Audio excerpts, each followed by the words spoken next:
The jarring ring of my cell phone shattered the quiet calm of our living room. I glanced at the caller ID and felt a knot form in my stomach. Ely, my brother-in-law. Hello, I answered cautiously. Marla, don't play dumb with me, Eli's gruff voice barked through the speaker. When are you going to pay me back the 60 grand you borrowed? My eyes widened in disbelief. What are you talking about? I never borrowed any money from you. Don't insult me with your lies, he shouted. Nathan came to me 2 years ago begging for a loan because you two were drowning in debt. He promised he'd pay it all back once he got that big real estate deal. My heart pounded as confusion swirled in my mind. A $60,000 loan? Real estate deal? Why was this the first I was hearing about it? Ellie, I don't know what you're talking about, but Nathan and I are certainly not drowning in debt. There must be some misunderstanding. A bitter laugh crackled through the phone. Misunderstanding? You ungrateful. Don't you dare talk to my wife like that. Nathan's voice startled me as he snatched the phone from my hands. I watched his face contort in anger as he paced back and forth, growling harsh whispers I couldn't make out. The veins bulged from his neck as he argued fiercely with his brother. My mind raced to make sense of Eli's wild accusations. Had Nathan really taken out a massive loan without telling me? And what debt was he talking about? As far as I knew, we were doing fine financially, a little tight with the housing market dip, but nothing unmanageable. Right? Doubt crept in as I replayed the past few months. Nathan's suspiciously long work hours, the hushed phone conversations whenever I entered a room, our dwindling savings that he always blamed on expenses. I shuddered, feeling like I didn't recognize the man I loved anymore. Nathan abruptly ended the call, his face flushed red. He ran his fingers through his hair, letting out a frustrated exhale. What's going on, Nathan? I asked, unable to hide the slight tremble in my voice. Did you really take out a loan from Eli? He avoided eye contact, his jaw tightening. It's complicated, but you don't need to worry about it. The hell I don't, I snapped, surprising both of us with my outburst. Eli made it sound like we're drowning in debt, and you've been lying to me about money troubles. Nathan finally met my gaze, his eyes a swirling storm of conflict. Marla, you've got to trust me on this, okay? I'll handle it. I opened my mouth to protest, but he gently placed his finger on my lips, forcing a weak smile. Everything will be fine, I promise. He leaned in and kissed my forehead before grabbing his jacket and keys. Where are you going? Out. He muttered without explanation, heading for the front door. I watched helplessly as he left our home, slamming the door behind him. Doubts and suspicions swirled violently in the pit of my stomach. Who was this person I'd married, and why did I feel like I was surrounded by lies? I spent a restless night, staring at the ceiling, replaying Eli's biting words in my head. A $60,000 loan? How could Nathan have racked up that kind of debt without my knowledge? As the sun peeked through the curtains, I heard the front door creak open. Feigning sleep, I listened to Nathan's heavy footsteps and the muffled thud of his jacket hitting the floor. I rolled over, my eyes catching sight of the weary slump in his shoulders as he entered the bedroom. You're home late, I said flatly. Nathan flinched, clearly not expecting me to be awake. Yeah, had to work overtime on this new property listing. Lies. That's all I'd been hearing from him lately. My jaw clenched as I studied the dark circles under his bloodshot eyes. We need to talk about what Eli said. Marla, it's nothing, he grumbled, avoiding eye contact as he loosened his tie. My idiot brother has never been able to mind his own business. Then explain it to me. I shot back, anger bubbling up. Explain these mysterious debts and a $60,000 loan you apparently took from him behind my back. Nathan whirled around, his eyes flashing with rage. Because it's between me and him, all right? You weren't involved. We're married, Nathan, I shouted, jumping out of bed. When did you decide anything involving that kind of money wouldn't involve me? His face softened slightly as he opened his mouth to respond. But I wasn't finished. And that's not even the worst part, I seethed. The absolute worst is you lying to me this whole damn time. Nathan winced as my words struck a nerve. I haven't been lying. Oh, yeah? I stalked over to the dresser and yanked open the drawer, rifling through it until I found the bank statements. Then how about explaining these? I shoved the documents into his chest.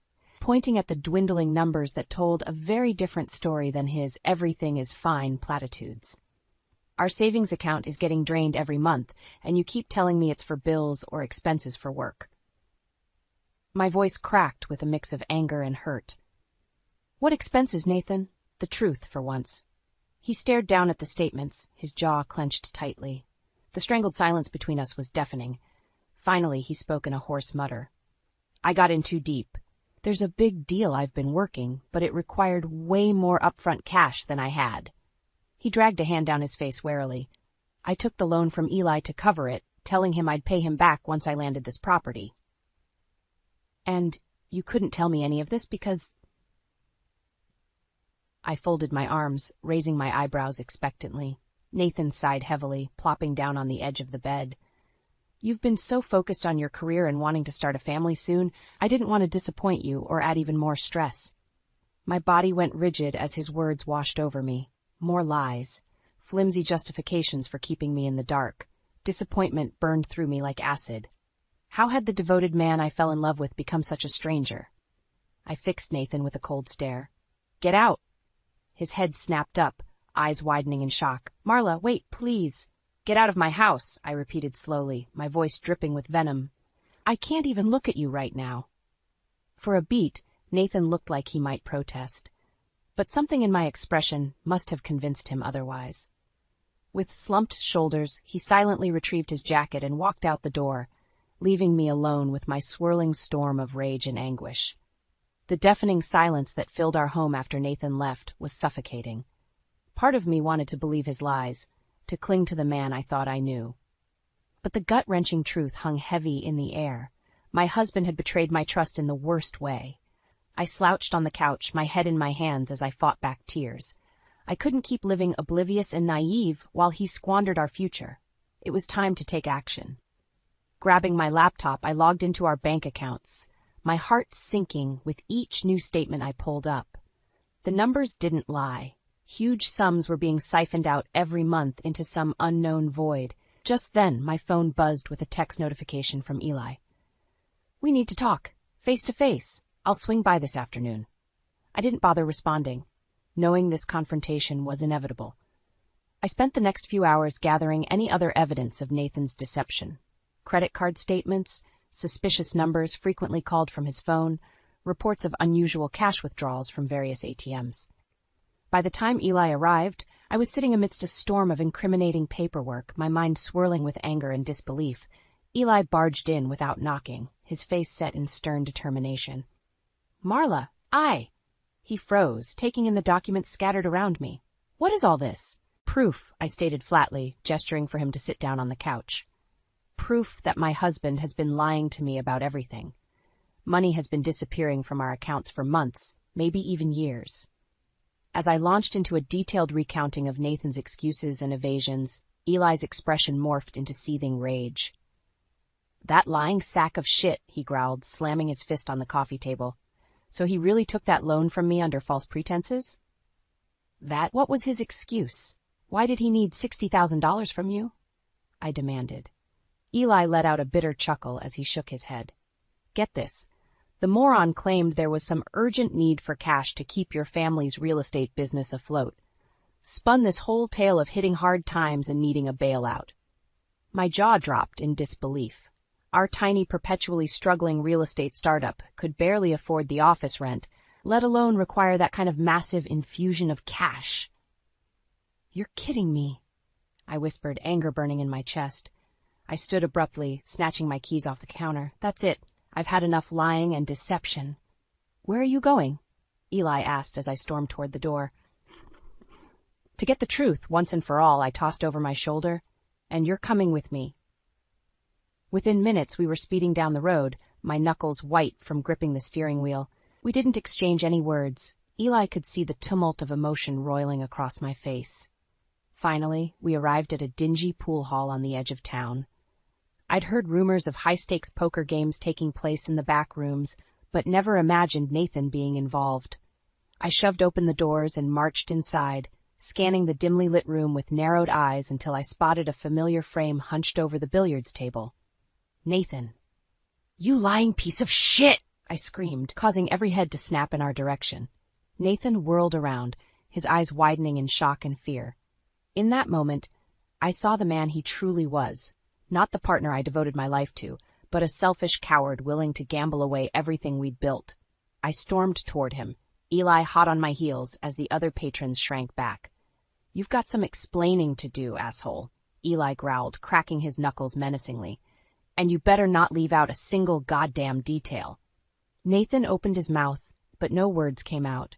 He simply stared back at us, pale and trembling as the walls closed in. The look of sheer terror on Nathan's face should have given me some perverse satisfaction. But as I stood there, fists clenched and chest heaving, all I felt was a hollow ache of betrayal. "Well?" Eli barked, taking a threatening step forward. "You gonna explain yourself, little brother, or am I gonna have to beat it out of you?" Nathan's Adam's apple bobbed as he swallowed hard. His gaze flickered around the hushed pool hall, seeming to realize there was no escape from this reckoning. I messed up, okay?" he stammered, holding up his hands defensively.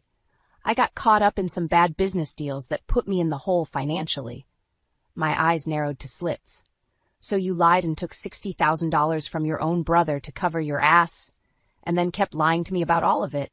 Something flashed in Nathan's eyes. Was it shame? Remorse? I couldn't tell, and quite frankly, I didn't care anymore. "The loan was just supposed to be temporary," he insisted, desperation creeping into his voice. "I was going to pay Eli back once this big property deal went through, but things spun out of control." "Out of control?" I scoffed derisively, shaking my head in disgust. "Our bank accounts were getting drained every month from gambling debts and whatever illegal crap you were pulling in these sleazy underground games." Nathan opened his mouth, but I silenced him with a raised hand. I'd heard enough lies to last a lifetime. Reaching into my purse, I pulled out the thick stack of documents I'd gathered, statements, histories, and photocopies cataloging Nathan's astounding web of deception. "This," I shoved the papers against his chest, my voice trembling with rage, "is everything I've uncovered about your disgusting betrayal, every filthy secret, every repulsive lie you told me." With a sinking feeling, Nathan thumbed through the evidence, his face paling as the magnitude of his misdeeds was laid bare. "Marla, I can explain." "Save it," I spat. "I'm done listening to your pathetic excuses." From the corner of my eye, I noticed the other pool hall patrons shifting uncomfortably, wanting no part of this messy confrontation. Good. I wanted them to see the lying, cheating scumbag I'd been married to. Eli stepped up beside me, cracking his knuckles ominously. "So what's it gonna be, Nathan? You gonna come clean about how big of a dirtbag you've been?" Panic flickered across Nathan's face as he looked between us helplessly. "Please, just give me one more chance. I can fix this, I swear!" Something inside me snapped at his sniveling pleas. Winding my arm back, I let loose a slap that cracked across his cheek with a resounding smack. "You already had your chance, you selfish prick!" I shouted, poking him hard in the chest. "Now it's time to pay up for every dollar and every lie." Hot tears stung my eyes as I glared at the man I once loved, the person I naively hitched my entire future to. Eli was right. He was a lying sack of shit, not even worthy of being called family. Nathan cradled his reddened cheek, his eyes filled with a childlike fear. The air was thick with tension as we reached an impasse, the ultimatum hanging perilously. "Well," Eli growled, flexing his thick arms menacingly, "you gonna start talking and make things right? Or do we got a problem here?" My heart pounded against my ribs as Nathan's gaze met mine, silently pleading for some shred of mercy or understanding. But there was nothing left to salvage. He was on his own now. Over the next few days, I operated in an enraged haze, making preparation after preparation for the inevitable confrontation. I invited a few of our closest mutual friends over under the pretense of a peacemaking dinner between Nathan and Eli. Little did Nathan know it was the setup for his grand unveiling as a liar and a cheat. When he arrived that evening, looking sheepish and apprehensive, I greeted him with hollow politeness. The others chatted and made small talk over drinks in the living room, blissfully unaware of the storm brewing. As dinner commenced, the atmosphere thickened with tension. I noticed beads of sweat forming on Nathan's brow as he kept shooting nervous glances between Eli and me. "So," our friend Mark spoke up after an uncomfortable lull, What's really going on here? We all know you two have beef. I exchanged a loaded look with Eli, who gave an almost imperceptible nod. Showtime. Clearing my throat, I fixed Nathan with an icy glare. You want to know what's going on? How about we start with Nathan taking out a secret $60,000 loan from Eli? The table fell into stunned silence, all eyes swiveling to Nathan in shock. His face drained of color as he gripped his fork tightly. She's lying, he croaked out, shaking his head vehemently. I never took any loan. In one deft motion, Eli reached into his jacket and slammed a thick manila envelope onto the table. It landed with a heavy thud, scattering utensils. Really, bro? His tone dripped with disdain. Because I've got bank statements, text messages, and a whole damn paper trail showing otherwise. With trembling hands, Eli extracted the stack of documents, letting them flutter out as undeniable proof. My chest tightened as I watched the realization wash over our friends' faces. The confusion, the disbelief, the dawning horror at the depths of Nathan's betrayal. No. Angela, my closest friend, whispered as she stared at the paperwork. How could you, Nathan? Your own family. His expression contorted with panic as he scanned the incriminating evidence surrounding him, the cornered prey with nowhere left to run. It's not what it looks like, I swear, he pleaded, looking around the table desperately. I was going to pay him back. I got in over my head with this real estate deal. Cut the shit, Nathan! Eli roared, slamming his fist on the table and making everyone jump. We all know you've been blowing cash on underground gambling and God knows what else. My heart twisted as hurt flickered across Nathan's face. You told them? I told them the truth, I spat, anger reigniting. The truth about how you've been lying, stealing, and gambling away our future to fund your pathetic addiction. Something dark flickered in Nathan's eyes as his expression hardened. You're one to talk about addiction, Marla. Ever consider you're just a nagging, controlling bitch who can't handle? The crack of my palm across his cheek reverberated through the deathly silent room. A collective gasp rippled from our friends as Nathan cradled his reddened face, pure venom in his glare. Don't you dare talk to my wife like that, you piece of garbage!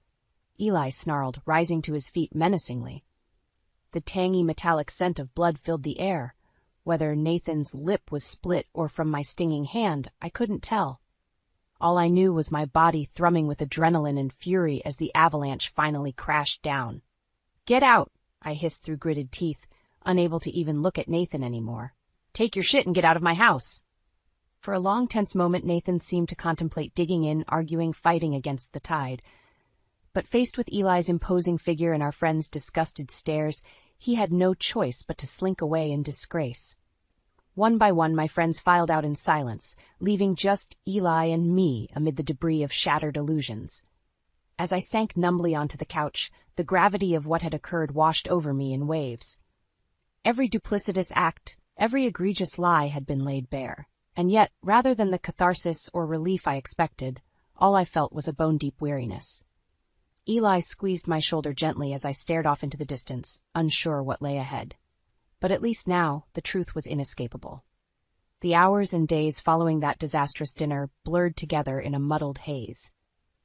Nathan made feeble attempts to reconcile, leaving pathetic voicemails and texts that I instantly deleted without listening. I was done being manipulated by his lies. My friends rallied around me, offering steadfast support and shoulders to cry on when the anguish became too much. Angela, in particular, was a rock, spending long nights on my couch as I raged, sobbed, and spilled out the depths of Nathan's deception. I can't believe I was so blind, I whispered hoarsely one evening, clutching a glass of wine like a lifeline. How could I have not seen what a despicable person he really was? Angela squeezed my hand, her eyes glistening with compassion. That's what con artists do, Marla. They become experts at hiding their true nature from even those closest to them. I winced at the harsh truth in her words. Con artist? It left a sour taste just thinking about Nathan that way. As the initial shock wore off, red-hot fury consumed me. The pieces were finally falling into place. His constant business trips and odd hours, the drained bank accounts and mounting debts, his panicked desperation when I uncovered the loan from Eli. It was all to cover up his spiraling gambling addiction and illicit activities. When the anger became too overwhelming to contain, Eli was my release valve. We would meet for drinks or hash it out over the phone, raging about what a pathetic, sniveling coward Nathan had become. He's going to face consequences. Eli growled one night, slamming his fist on the bar with emphasis. I don't care if I have to take his ass to court and garnish every paycheck. He's going to pay back every last cent with interest. My own demands went even further than just financial restitution. I wanted reparations for the emotional and psychological torture Nathan had put me through. Unbidden images would flash through my mind. Nathan sneaking out at odd hours, him huddled over a smoky poker table surrounded by seedy thugs, blowing our hard-earned money in reckless bets. The enormity of his selfish betrayal made me feel physically ill. I began compiling a case to present to my lawyer, documentation of secretive bank transfers and cash withdrawals, incriminating text messages with his gambling buddies, proof that his ludicrous business expenses were actually losses covered up. With each new discovery, my rage toward Nathan calcified like hardening cement. This was so far beyond simple indiscretions or mistakes. This was a systematic, premeditated campaign of fraud and deception against me, his wife, his supposed loved one. I wanted to ensure Nathan's lies finally caught up with him in the most publicly humiliating way possible. My ambushes continued in front of friends, family, anyone who would witness his hollow, groveling attempts to win me back. I'd calmly present the latest piece of damning evidence, watching his face go bloodless with panic. Is this the kind of man you want to be defended? I asked coolly during one such confrontation at Eli's house, holding up bank statements with thousands embezzled.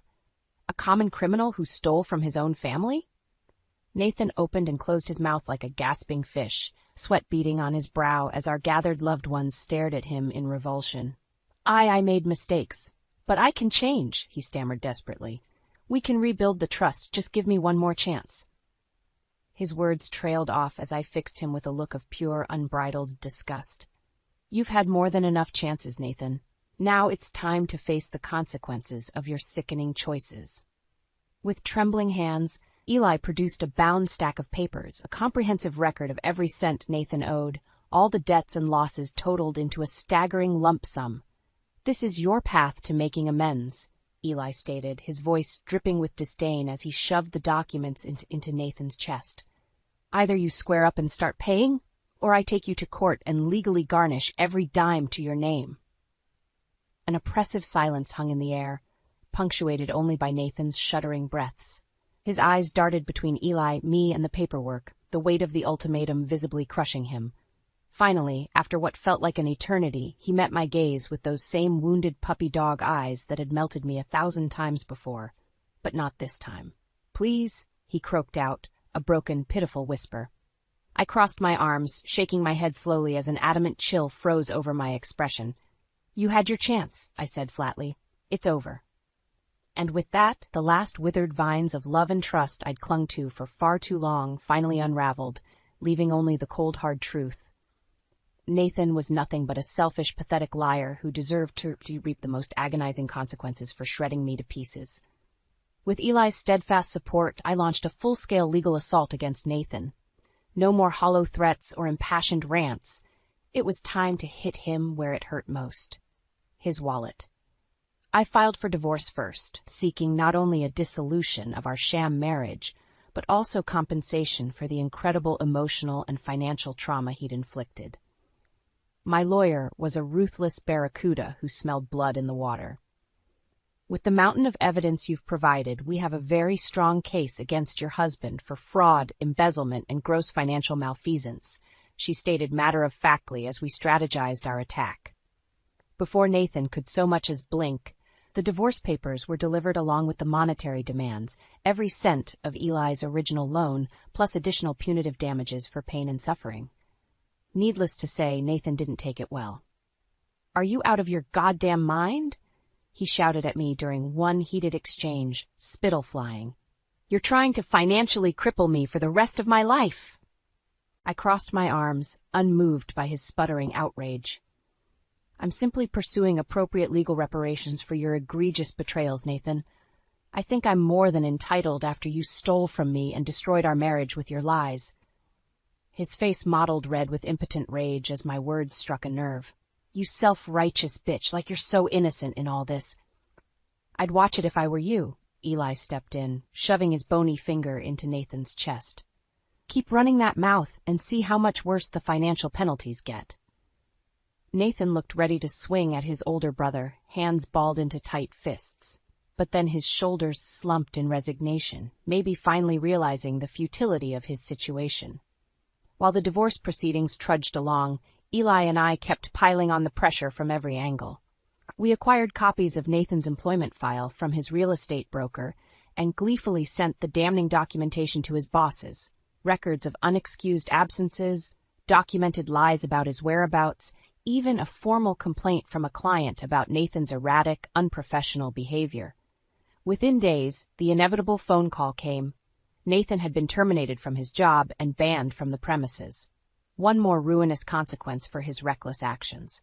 How's it feel to have your entire life crumbling around you? I asked in a sickly sweet tone after delivering the news in person. Not so fun being on the receiving end of deception, is it?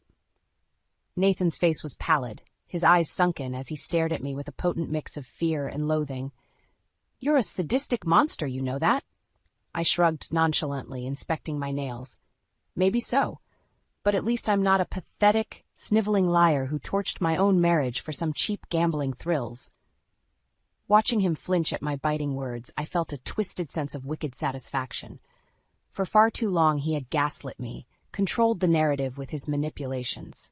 But now, finally, the all-powerful facade had crumbled away, leaving him weak and powerless. The roles were starkly reversed. Over the ensuing weeks, Nathan couldn't even muster a whimper of protest as heavy garnishments were applied to what little assets and income remained in his name. Insurmountable legal fees mounted as he frantically tried to halt the avalanche, only to be continuously rebuffed. We made sure to extract our proverbial pound of flesh plus interest, calling in every chit and using every underhanded tactic his own duplicity had exposed. Eliciting any mercy would have been useless. We had definitively beaten him into submission, the dying dog too hobbled to bite back. In the end, after liquidating what remained of his rapidly dwindling net worth, we recouped the entirety of Eli's loan amount, plus triple in punitive damages for me. It still wasn't enough to make me feel whole again, but watching Nathan have to grovel and pay his dues was as close to justice as I could realistically hope. As I finally signed the divorce papers, officially severing our toxic union forever, I felt a strange sense of calm wash over me. The worst was over. I had unmasked Nathan's true nature, dragged his sickening con into the harsh light, and ensured he suffered appropriately. While neither of us escaped unscathed, at least I could hold my head high. Nathan was just another disgraced, debt-ridden liar left to rot in the ashes of his own deception. The final decree from the judge sliced through me like a white-hot blade. My marriage was officially over. As I left the stark, sterile confines of the courthouse that day, I couldn't help but feel a strange cocktail of relief and emptiness.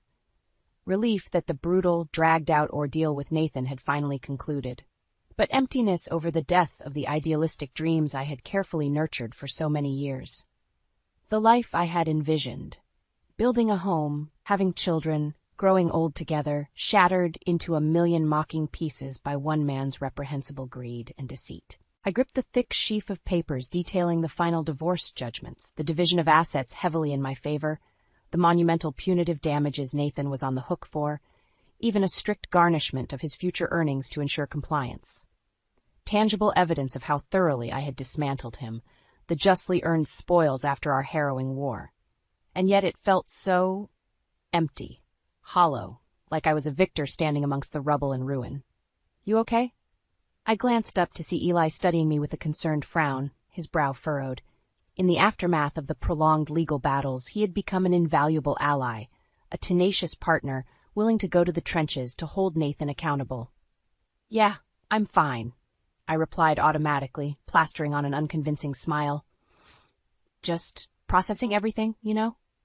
Eli nodded solemnly, seeming to recognize my morose mood. We said little as we made our way to the parking lot, the weighty silence between us laden with unspoken words. As I climbed into my car, getting ready to depart our separate ways, Eli rapped his knuckles on the window. When I rolled it down, his expression was somber, yet resolute. You did the right thing, Marla, he stated, leaning down to meet my gaze. I know it doesn't feel like it now, with all the pain and bullshit, but you showed that scumbag the consequences of betraying his family. You held him accountable when no one else could. My throat tightened with emotion as I processed his words, giving a small nod of acknowledgement. Eli squeezed my shoulder bracingly. It'll get easier from here.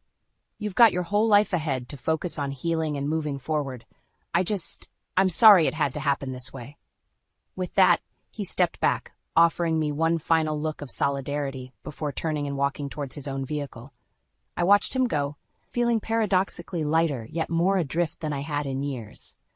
The weeks and months that followed were a harsh sojourn into uncharted territory, rebuilding my life from the ashes, one sobering step at a time. I threw myself headlong into my work, determined to re-establish the parts of my identity that Nathan had slowly leached away through years of gaslighting and control. Little by little, with the help of my support system, I regained my footing and composure. The burden of deceit lifted from my shoulders as I finally allowed myself to breathe freely. Inevitably, updates about Nathan's downward spiral trickled back to me. How he was ensnared in another high-stakes gambling scheme, racking up further debts he had no prayer of repaying. How he was kicked out of his rented apartment and sofa surfing from one friend's place to another. Bitter rants about the psycho bitch ex-wife who ruined his life. Part of me felt a vicious sense of vindication upon hearing those sordid tales. Let the sadistic liar reap the fruits of his actions, sleeping in the bed of consequences he had so meticulously made. But for the most part, I simply felt indifferent. A chapter had closed, cauterized after being ruthlessly extricated from my life like a cancerous growth. In the end, the ultimate revenge was simply moving forward, thriving and finding fulfillment in a life cleansed of Nathan's toxic influence. While he spiraled into the ashen abyss of his own making, I steadily rebuilt piece by piece, year over year. A small smile played across my lips as I signed the mortgage papers for my very own home, a peaceful sanctuary uncompromised by any taint of the past. My sanctuary, the home I would raise a family in one day when the time was right. I was free. The long con had finally concluded, and I had emerged battered yet triumphant, wiser to the ways the sadistic deceivers employ to ensnare their prey. Some day down the line, I thought with grim satisfaction, Nathan would understand the most valuable lesson of all, that betrayal and deception bear a toll that no amount of lies can ever repay, no matter how long the con lasts.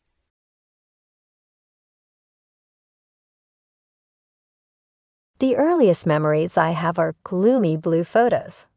Before I was 5, Dad went, a figure in a faded snapshot hidden in a dusty album.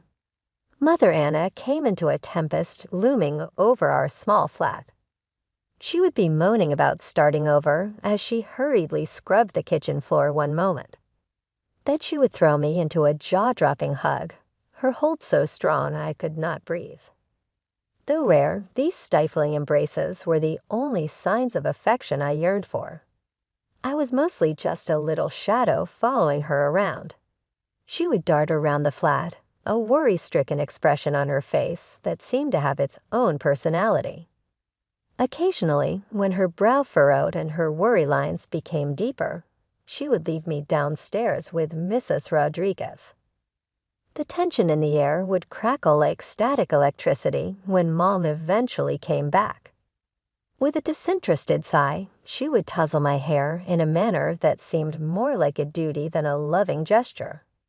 Then a glimmer of a grin would touch her face, a taste of the warmth I so badly wanted. Mom went back on the dating scene. We met Alex, a man whose eyes wrinkled at the corners as he chuckled. His movements were soft and quiet, unlike Mom's frenzied movements. In our stressful home, his generosity towards me felt out of place. I remember lying on the couch clinging to him one day after a really embarrassing event at school with Jessica Miller and her entourage, tears clouding my eyesight. Why do they pick on me all the time? I muttered into his shirt, my chest tightening with that familiar sting of loneliness. He bowed before me, a worry in his eyes that I didn't usually see in grown-ups. He wiped away a stray tear and murmured quietly, They pick on you because they're insecure. They seek to diminish others in order to feel powerful. His statements were like a balm to my wounded soul. Something inside of me flickered with hope at that very instant. Perhaps, just possibly, things were beginning to get better. However, hope in my environment was brittle, easily broken like a butterfly. Then came Lily, a tiny bundle of joy with eyes that mirrored Mom's. She arrived a year later. Suddenly, I wasn't the center of attention anymore. All the warmth, all the affection, seemed to evaporate, replaced by a cold indifference. Mom's focus shifted entirely to Lily, leaving me to navigate the confusing world of childhood alone. Awkward braces, a permanent frizzy halo around my head, and a knot of insecurity the size of Texas tightened in my gut. It was also the age when my mom's negativity towards me bloomed into a full-blown weed garden. Take picture day at school. Mom took the day off work to fuss over Lily's pigtails and pick out the perfect sparkly dress. When it came to my turn, a sigh escaped her lips as she rummaged through my closet. Nothing decent in here, she muttered.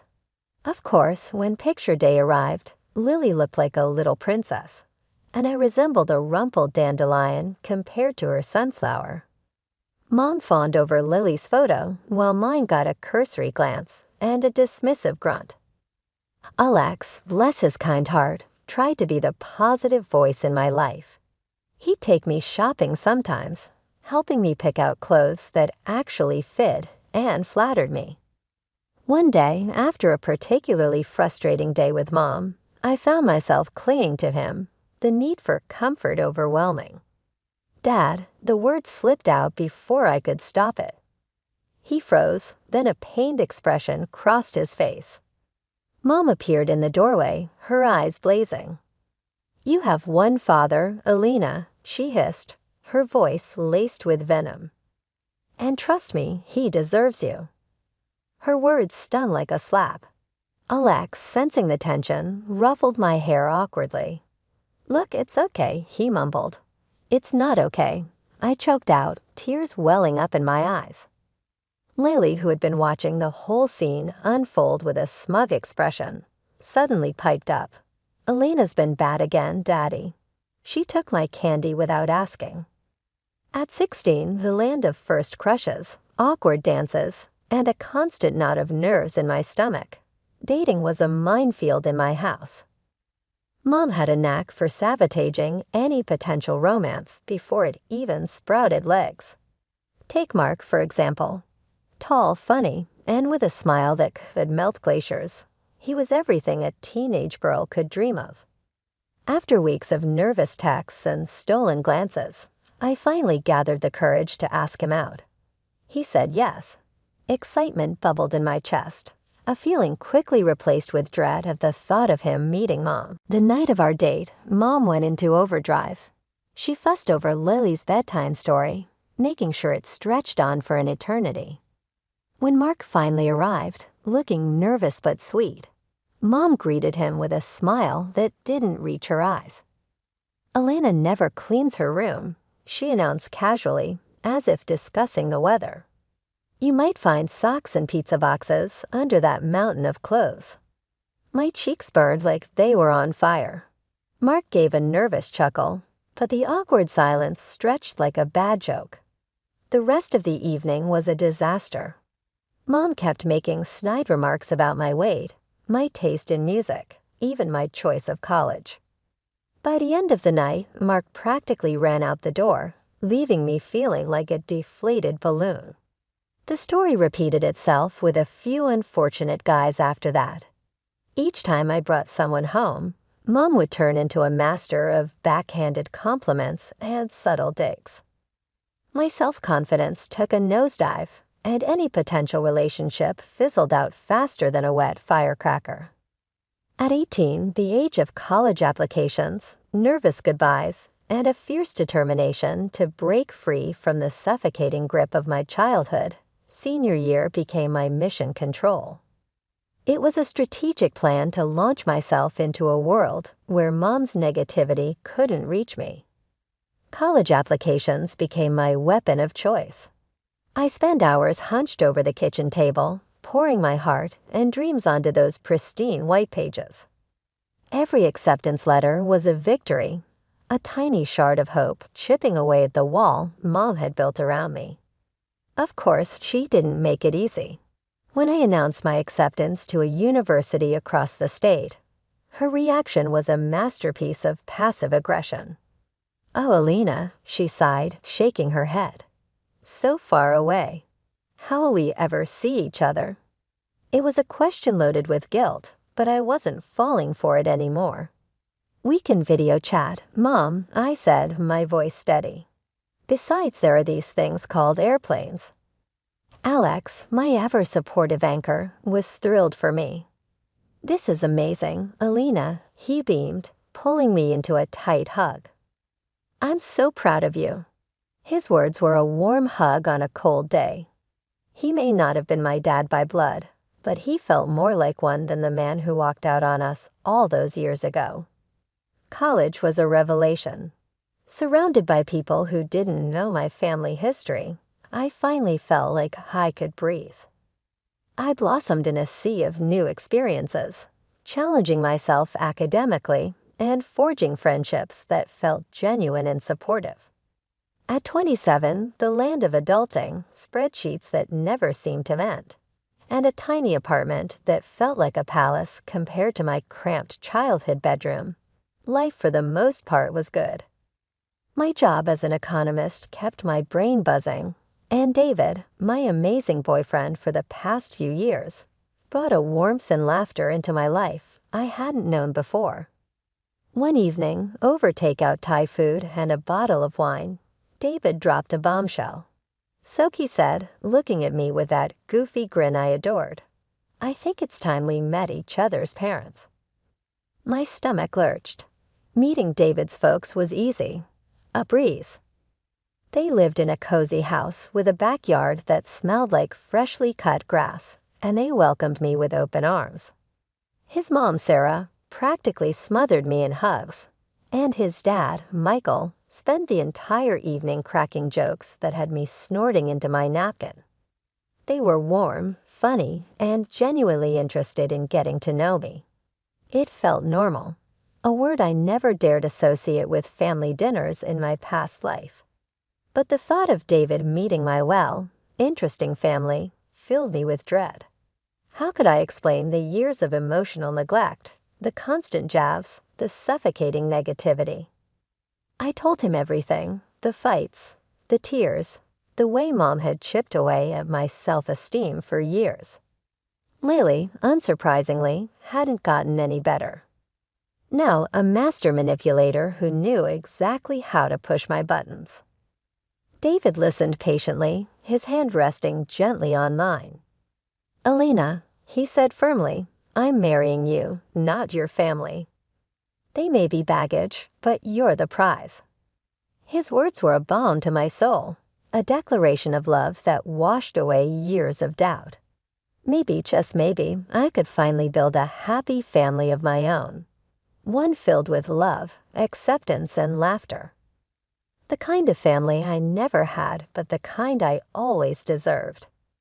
My stomach twisted tighter than a pretzel as I dialed Alex's number. This was it, D-Day for breaking the news about David and the engagement. "Hey, Alina, what's up?" Alex's familiar voice boomed through the phone. "Hey, Alex," I said, taking a deep breath.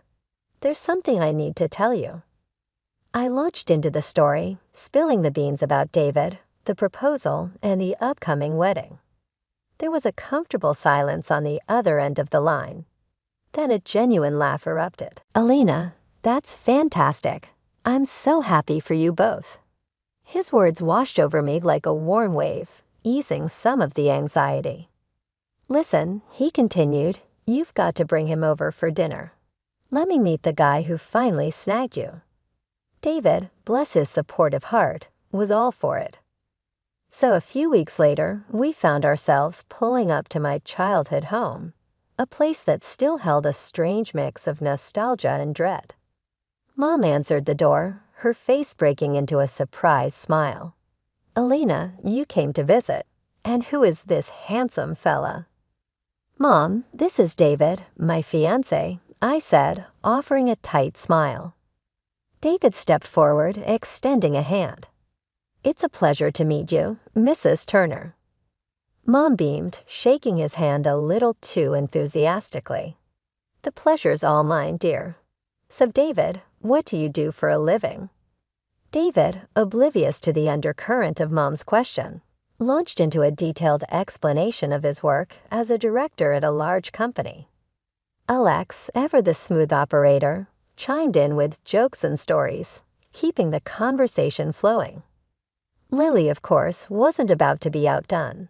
She spent the entire meal batting her eyelashes at David, interrupting our conversations to pepper him with questions about his job and hobbies. Mom, ever the doting mother, fawned over Lily's every word, a stark contrast to the thinly veiled barbs she kept throwing my way.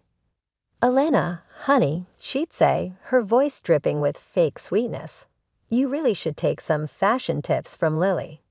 That dress you're wearing, well, it's not exactly flattering." David, thankfully, seemed oblivious to the digs, but I knew exactly what Mom was doing. She was suddenly putting me down, making me feel insecure right in front of my fiancé. The entire dinner felt like a twisted performance, a play where I was constantly reminded of how I wasn't good enough, not pretty enough, not successful enough. By the time dessert rolled around, I was ready to run screaming. As soon as it was polite, we made our excuses and left. The moment we were safely buckled into the car, David let out a long sigh. "Your mom, she's a character, isn't she?" he said, a hint of amusement in his voice. "Yeah," I muttered, a wave of exhaustion washing over me. "She can be." He squeezed my hand gently. But hey, we made it through dinner. He was right, we had, and even with Mom's negativity hanging in the air like a bad smell, the simple act of holding David's hand filled me with a sense of strength and purpose. This was my future, a future I was building with him, not with my dysfunctional family. The warm glow of post-dinner satisfaction lingered in the air as David and I curled up on the couch, poring over wedding magazines. We envisioned a small, intimate ceremony in a charming vineyard, surrounded by the people who loved and supported us. It was perfect. Then the next morning, the dream shattered into a million pieces. My phone buzzed with David's name. His usual cheerful ringtone was replaced by a ringing that sent a shiver down my spine. "Elena," he said, his voice tight with a mix of anger and disbelief. "We have a problem." My stomach lurched. "What's wrong?" I asked. He took a deep breath. "Your mom." The blood drained from my face. What did she do this time? David explained, his words hitting me like punches. Mom, the ever-reliable manipulator, had somehow unearthed his work phone number.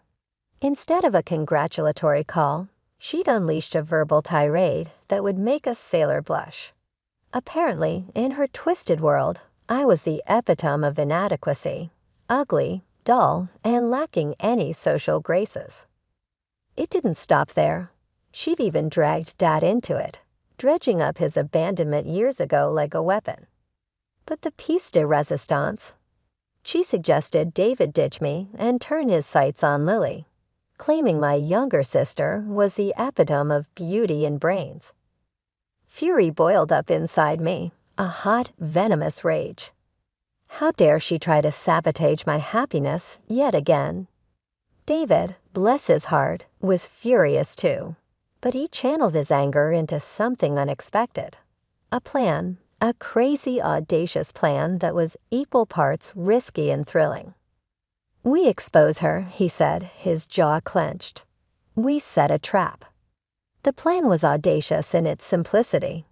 David would call Mom back, pretend to be swayed by her words, and arrange a meeting to discuss this ludicrous proposal.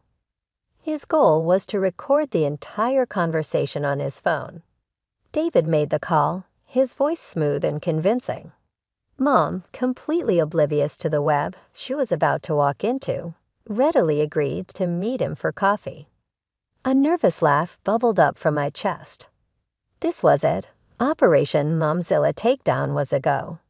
The outcome was uncertain, but one thing was clear. I wasn't going to let my mother dictate my future any longer. This time, the tables were turning, and I was ready to play for keeps. I decided to attend their meeting. The thought of confronting Mom, especially disguised as a stranger, sent shivers down my spine. But the anger simmering inside me, the anger at her constant negativity and her attempt to sabotage my happiness, was a powerful motivator. Back in my comfy jeans and a worn-out t-shirt, I slipped into a corner booth at a bustling cafe across the street from our designated meeting spot. Thick black glasses perched on my nose completed the disguise, transforming me into a nondescript observer. Butterflies danced a frenetic jig in my stomach as I watched Mom sashay into the cafe, a triumphant smile plastered on her face. She spotted David at the pre-arranged table in a private room, her smile widening further. This was it. Operation Momzilla Takedown was officially underway. David, bless his tech-savvy heart, had discreetly turned on the dictaphone on his phone. Me, I heard their entire conversation in the immediate vicinity. Their conversation started innocently enough, with David playing the part of the interested suitor. Then Mom, completely ignoring his phone, launched into her diatribe. "You know, David," she began, leaning in conspiratorially, "between you and me, Elena just isn't wife material." My blood ran cold.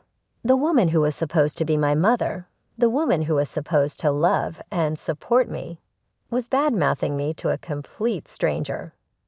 "She's, well, a bit simple," Mom continued, her voice laced with fake sympathy. "Not very pretty either, if you know what I mean." David, to his credit, kept his face impassive, simply nodding along and murmuring non-committal phrases. Inside, I knew he must be fuming. "But Lily..." Mom's voice dropped to a conspiratorial whisper. "Now that's a girl with potential, smart, beautiful, knows how to handle herself in society." The audacity of it all. Lily, with her airhead personality and complete lack of work ethic, was apparently the epitome of elegance and intelligence according to Mom. The conversation continued, a masterclass in manipulation and deceit. Blinded by her own delusions, Mom even confessed to never loving my stepfather, claiming she'd only married him for his money. The woman had no shame. Finally, after what felt like an eternity, Mom stood up, her face radiating self-satisfaction. "Well, David, it was lovely meeting you." "Think about what I said," she purred, patting his hand with a perfectly manicured nail as she walked out of the cafe. I could only shake my head in disbelief. "So what now?" I asked, my voice tight. David pulled me into a hug, his touch a source of comfort amidst the swirling storm of emotions. "Now," he said, his voice firm, "we expose her." The air crackled with tension as I walked into my childhood home that weekend. Mom's smile was a mile wide, radiating a smugness that set my teeth on edge. "Elena, honey, you won't believe it," she gushed, the words tumbling out before I even had a chance to say hello. "What's that, Mom?" I asked, already bracing myself for a bombshell.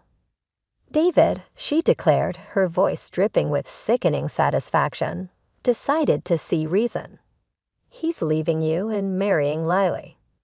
My heart did a little stutter, but I forced a smile.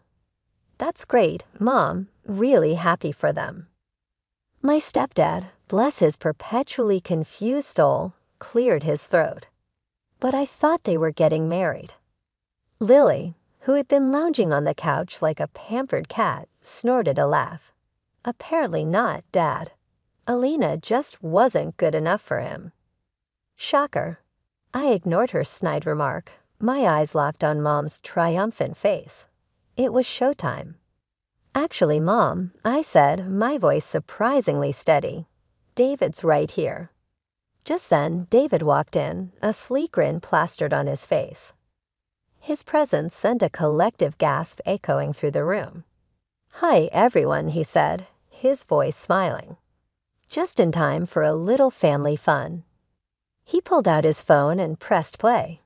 The room fell silent as Mom's voice, dripping with malice, filled the air. The conversation from the cafe played in its entirety. Her diatribe about me, her praise for Lily, the shocking confession about my stepfather. The color drained from Mom's face with each passing sentence. Stepdad turned a shade of pale, his jaw slack with disbelief. As for Lily, her bravado crumbled, replaced by a terrified whimper. When the recording ended, a deathly silence descended upon the room. Then my stepfather exploded. "You lying snake." He roared, his voice shaking with fury.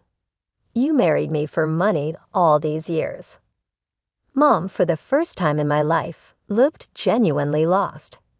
Tears welled up in her eyes, but they were overshadowed by the storm brewing in my stepfather's face. "I want a divorce," he declared, his voice thick with anger. "Get a lawyer." The room imploded. Mom and Lily burst into tears. There were wails, a cacophony of misery and self-pity. David, bless his heart, looked as comfortable as a fish out of water, caught in a hurricane. Amidst the chaos, I felt a strange sense of calm. The truth, ugly and raw, was finally out in the open. The years of unspoken hurt, the manipulation, the lies, it all spilled out, shattering the facade of our dysfunctional family. The following weeks were a blur of tear-choked sobs from my stepdad and icy stares from Lily whenever our paths crossed at the grocery store. Mom, the architect of this whole mess, retreated into a self-imposed social media blackout. As for me, I felt strangely hollow. The anger that had fueled me for so long was gone, leaving a gaping hole that needed filling. One sunny afternoon, David found me curled up on the couch, mindlessly flipping through wedding magazines that now seemed like dusty relics from a bygone era. "Hey," he said, his voice laced with concern. "You all right?" I managed a weak smile. "Yeah, just thinking. Everything just feels so different." He squeezed onto the couch beside me, pulling me into a hug. "It is," he admitted. "But hey, different can be good. A chance to start fresh, you know." His words were a gentle nudge in the right direction. Maybe he was right. Maybe the mom-shaped void in my life could be filled with something new, something exciting. A spark ignited in my chest. "So," I said, a mischievous glint in my eyes, "what do you say we do something crazy?" David's eyebrows shot up. "Crazy? Like what?" "How about a road trip?" I suggested, a grin spreading across my face. Just us, a map, and the open road. No expectations, no timelines, just pure adventure. "You had me on a road trip," he declared. And so our plans took a sharp turn. The meticulously planned vineyard ceremony morphed into a spontaneous cross-country adventure. We packed a beat-up camper van with essentials, copious snacks, a killer playlist, and a well-worn copy of On the Road, and hit the road with no destination in mind, only the promise of new experiences and shared memories. Fast forward a year, and David and I were standing at the altar, exchanging vows under a canopy of fragrant flowers. It wasn't the elaborate ceremony I'd once envisioned, but it was perfect. My recently divorced and distant from Lily's stepdad, rather than my disapproving mother, was the one who escorted me down the aisle. His eyes were filled with regretful and proud tears. "You know, kiddo, I always knew you'd find your happily ever after," he whispered as he gripped my hand. After the wedding, everything fell into a cozy routine. Together, David and I created a life that was full of love, laughing, and the odd exciting road trip. My stepdad started coming around frequently, telling us tales of his adventures and making not-so-subtle suggestions that he wanted to be a grandpa. "Don't worry, you'll be the best grandpa ever," I'd respond, laughing.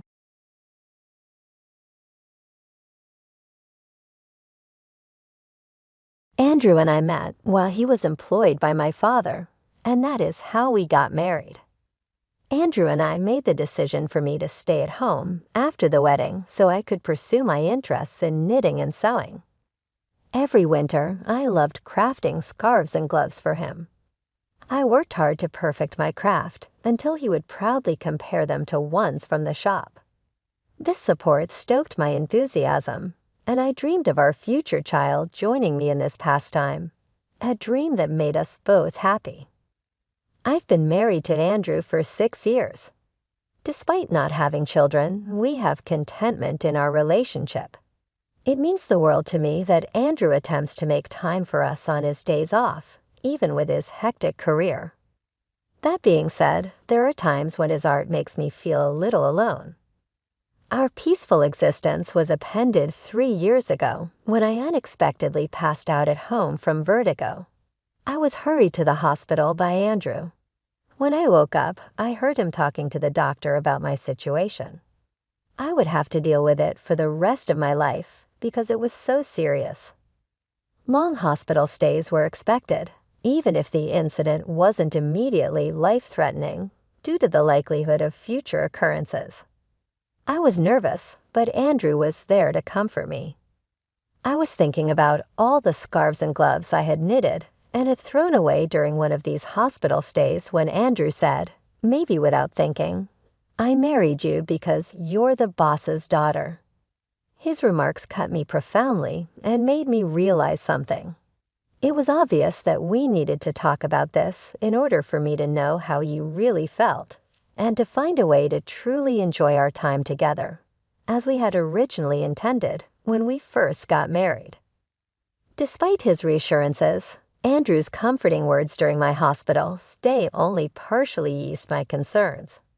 He held my hand, telling me not to worry and promising to visit whenever he could take time off from work. With him by my side, I felt a flicker of hope that everything might turn out okay, even though there were no guarantees. True to his word, Andrew initially visited almost every day. He would check on me, hold my hand, and even bring my favorite sewing tools to help me pass the time. Teaching him to sew became a delightful way to while away the hours, making the monotony of hospital life bearable. We chatted about daily trivialities and stitched together, enjoying each other's company. However, after about a year, these visits became less frequent. Andrew's presence dwindled from daily to only every few weeks. I assumed he was swamped with work and continued my sewing, focusing on a scarf I planned to give him during his next visit. Anticipating my discharge by the year's end, I also started knitting gloves to accompany the scarf, pouring all my affection and longing into each stitch. The day he finally showed up again, I eagerly presented him with the gloves, only to be met with a cold stare. "Are you still making these?" "It's annoying," he said bluntly, pushing the scarf I had made, still pristine and untouched, back into my hands along with divorce papers. His words cut deeper than any physical pain could. Andrew explained that he couldn't continue taking care of me, suggesting it was time for us to part ways. The divorce papers were already signed by him, signaling the end of our journey together. Even though I had sensed a change in our relationship, ever since his visits became sporadic, facing the reality was heart-wrenching. I had always tried to convince myself that he was merely caught up with work, but the Andrew I knew, the kind, attentive one, wouldn't have let work stop him from supporting me. When he stopped coming without any explanation, I knew something was amiss. When I calmly asked him why he wanted a divorce, it wasn't because I was desperately clinging to our relationship. I realized I might have become a burden to him. And if the compassionate Andrew I married truly wanted this, I was ready to let go. This acceptance was painful but necessary, as it was clear the life we once dreamed of sharing was no longer possible. As Andrew's visits became sparse, I found myself grappling with the realization that the partnership he once promised seemed a distant memory. When I finally mustered the courage to ask him why he had changed so drastically, his response was shockingly blunt. "Isn't it obvious? Ever since I married you, it's been one problem after another. I'm so tired of those scarves and gloves you make every year. Honestly, I only married you because your dad was my boss." He confessed with a harsh laugh that felt like a slap. His words revealed a deep-seated resentment towards the simple joys I cherished in our life together, joys that he now mocked as trivial and embarrassing. As Andrew vented his frustrations, I couldn't help but notice the luxurious, finely made scarf wrapped around his neck, a scarf I had not crafted. It dawned on me that perhaps he had never appreciated any of the gifts I had lovingly made. Maybe they had always been nothing more than an annoyance to him, a realization that stung deeply. After I fell ill and my father retired, it became painfully clear that Andrew no longer felt the need to maintain the facade of a caring husband. During the first year of my illness, he had diligently visited, possibly to preserve his image at work, where he was often lauded for his dedication to his sick wife. This facade of a supportive spouse seemed to benefit him professionally, enhancing his reputation among colleagues. When I confronted him about this, pointing out how his visits seemed more about maintaining his image than genuine concern, Andrew was momentarily taken aback. He then sheepishly admitted that my condition had indeed made things easier for him at work. This candid acknowledgement confirmed my suspicions. To Andrew, my worth had been tied not to our shared life or the love I thought we had, but rather to how my situation could serve his interests. This harsh reality was a turning point, helping me see the vast gap between the life we had promised each other and the one we were living. Throughout my illness, Andrew had seemingly capitalized on the sympathy and goodwill of others. He confessed quite candidly how mentioning my condition at work garnered him extra praise for his supposed dedication, and readily granted him breaks whenever he needed them. If I worked late, everyone praised me for being so dedicated. And if I needed a break, all I had to say was my wife is sick, he explained without a trace of remorse. His tone was almost boastful as he added that my illness had inadvertently paved the way for his upcoming promotion, dismissing his colleagues as fools who were easily manipulated by his story. As he spoke, I saw not the man I had loved, but a stranger with a cruel smile revealing his true nature. Resigned and realizing the extent of his deceit, I quietly accepted the reality of our situation. Well, if my illness was useful to you, then that's something we probably won't see each other again. So take care, I said calmly, handing him the divorce papers. He barely glanced at them before taking them, then leaving quickly, marking the end of our marriage. After he left, the weight of it all came crashing down, and I cried alone. Soon after, I was discharged from the hospital and returned to my parents' home. My father was furious when he learned how Andrew had exploited my condition for his gain. "I never expected him to act like this," he exclaimed, shocked by Andrew's actions. By then, however, I had come to terms with the end of our marriage and reassured my father, telling him that I wished to stay with them for a while. My parents were supportive, encouraging me to do whatever made me happy, which at that moment meant being with family. Before moving back with my parents permanently, I decided to visit our old house, only to discover that the front door lock was broken. Confused, we rang the doorbell and were greeted by a stranger. He informed us that he had bought the house a few months earlier and was now living there with his family. Although my parents were outraged, I chose not to cause any trouble for the new residents and left quietly. Unable to let go of the matter, I called Andrew to confront him about the house. He nonchalantly confirmed, "Yeah, I sold it while you were in the hospital, keeping the money as my compensation. It was my house originally."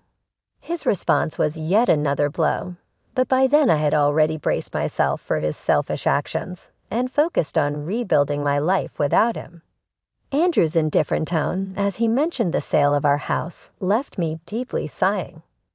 I had only just found out that he had sold our home about a year ago, around the same time his visits and concern for me began to wane.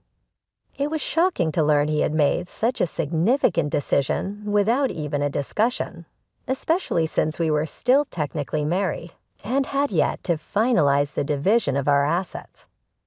Though the divorce papers were signed, we had planned to meet the following week to settle these matters, but Andrew had preemptively acted on his own, which was astounding. When I confronted him over the phone, trying to maintain my composure, I told him, "You didn't understand anything." His response was a confused, "What do you mean?" I simply replied, "I'll explain next week," and hung up, turning to my concerned parents. I managed to smile and asked my father for a favor. I outlined my plans and requested his help to prepare everything. I've already prepared all the necessary documents. There's not much time before our meeting next week, but we'll manage. My father assured me with a slightly worried smile. As my father, he likely felt a mix of guilt for having introduced me to Andrew and anger towards him. His determination to support me was palpable, and I was grateful for it. As the day of the meeting approached, I found myself unexpectedly smiling at the thought of Andrew's reaction to the preparations we were making. We decided to hold the meeting at my parents' house. My parents and I sat on one side, facing Andrew across from us. Despite knowing how much pain the divorce had caused my parents, Andrew appeared utterly indifferent, even displaying a slight smirk at times. His demeanor was not just unapologetic, but outright disrespectful and arrogant, which only solidified my resolve. At that moment, seated beside my parents, I felt the weight of the injustice he had done to me, but also a sense of empowerment from the support of my family as we prepared to face him together. As the discussion unfolded, I maintained a calm demeanor, assuring Andrew I didn't plan to ask for too much. He attempted to appear generous, stating that the money from selling the house would suffice. This claim visibly angered my father, but I gently touched his hand to soothe him, signaling that we had the upper hand in this discussion, and there was no need to escalate our emotions. "Before we proceed, there's something important we need to address," I said. My father handed me a document, and I held it out for my husband to see. "The house was indeed in your name, but the land it stands on belongs to my father, who holds the title," I explained calmly. My husband's face showed a slight frown. "So what? The house was still mine. No one can complain. Do you think this gives you a way to get back at me?" He chuckled dismissively. "It's true you legally sold the house," I acknowledged. "However, since the land is still owned by my father, this poses a significant issue for the family who purchased the house. You sold the house, yes, but as the landowner, my father could theoretically demand rent from the family currently living there. Wouldn't that cause them considerable trouble?"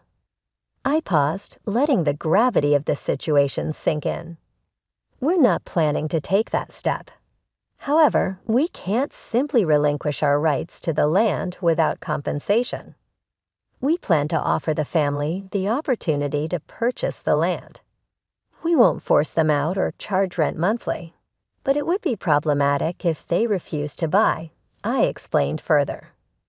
Originally, my father intended this land as a gift for us to build our life on, not to be sold off to strangers without consideration. If the family who bought the house refuses to purchase the land, they might even sue you, misled into thinking they had full ownership of their new home. Imagine their frustration, thinking they had bought their dream home only to find out about additional unexpected expenses. With the ownership of the land confirmed, we promptly visited the family who had bought the house to discuss these issues and find a fair resolution. This approach not only protected my family's interests, but also showed consideration for the unwitting buyers, aiming to prevent further conflict and distress. When we laid out the situation to the new homeowners, they were quite understanding but firm. They recognized that any legal complications arising from the sale would fall on the seller, my husband, Andrew. They even mentioned the possibility of suing him if we couldn't reach a satisfactory agreement. Observing Andrew's pale face, I could tell he grasped the gravity of what was at stake. He could face severe financial repercussions. In a shaky voice, he asked, "What should I do?" I responded with a slight smile. The family could buy the land from us, which would settle everything smoothly. However, you'll need to cover the cost. Once they own both the house and the land, all current issues will be resolved. I continued explaining the complications further. Given that they were unaware of the land's full value when they purchased the house, they might demand compensation from you. That decision is theirs to make. Also, the land is in a prime location, potentially worth more than the house itself. Even if you sold all your assets, it might not cover the costs. Alternatively, you could choose to buy back the house and cover the cost of the land along with a relocation fee for the family. This would return both the house and land to your possession, and you could attempt to resell them. Though after paying the relocation fee, any profit would likely be minimal. I paused to let the information sink in before addressing another point. Regarding alimony, your actions have caused me considerable emotional distress. I intend to seek compensation for that, so keep that in mind. You've used me as a pawn for your career ambitions, and now that I see this clearly, I'm disgusted by everything you've done. I plan to pursue damages for the emotional distress it's caused me. While evidence may be limited and a victory uncertain, discussing this matter is crucial given your current predicament. My father, though retired, chimed in with a stern tone. I still have many connections from my career. I've been in touch with former colleagues who have shared your opinions and actions regarding my daughter.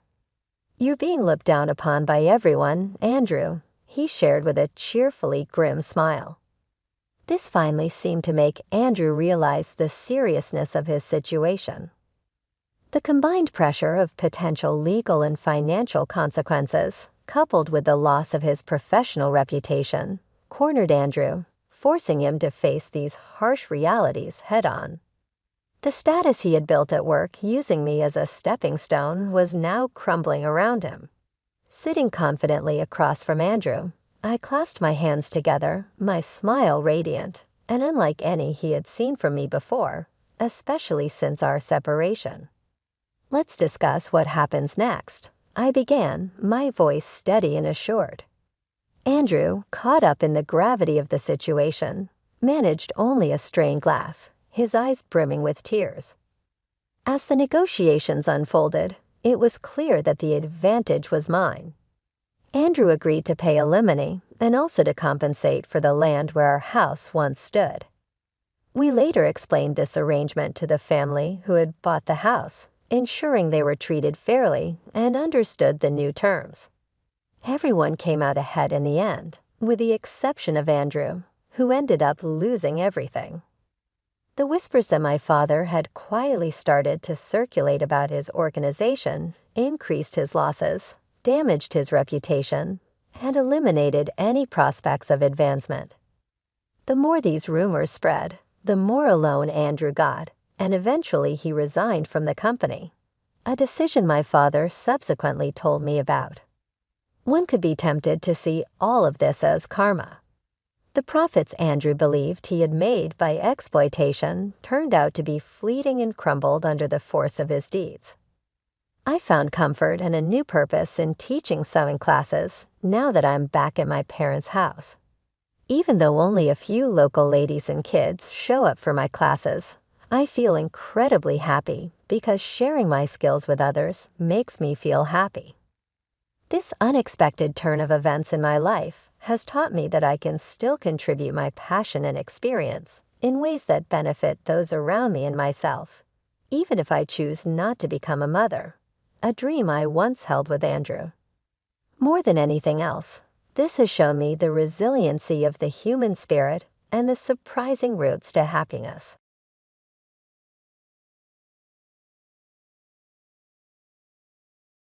My name is Sandra, and I currently live in a small annex attached to my in-laws' home.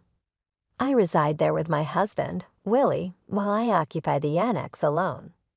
Willie resides in the main house with his parents. This annex, initially a modest project by Willie's grandfather intended as a personal retreat, has been transformed into a livable space about the size of a standard room, thanks to my efforts. I had lived in a regular apartment for the first 4 years of our marriage. However, his parents, who are very fond of him, unexpectedly expressed a wish for him to return home. Moved by his duty as a son and touched by his parents' longing, complete with tears and hugs, Willie decided to move back in with them. This left me somewhat surprised and overwhelmed by their emotional display. Willie and I first met at work, where he started as my subordinate, joining the company midway through his career. We dated for 4 years while he lived at his parents' home, which seemed to have deepened a sense of nostalgia and homesickness for him and his parents.